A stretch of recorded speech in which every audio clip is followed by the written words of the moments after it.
বিশ্বনবী পাগলের মতো একবার হাউজে কাসারে যাবেন, একবার সিরাতে যাবেন, একবার পুলসিরাতের দিকে, একবার হাউজে কাউসারের দিকে পাগলের মতো দৌড়াতে থাকবেন। তার কোনো গুনাহগার উম্মত যাতে জাহান্নামে ঢুকে না যায়, সেদিন কেউ সুপারিশ করতে পারবে না বিশ্বনবী ছাড়া।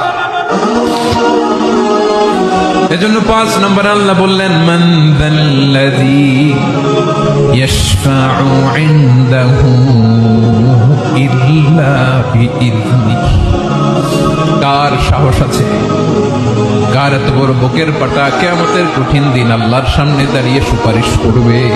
কারো ক্ষমতা, কারো ক্ষমতা নাই।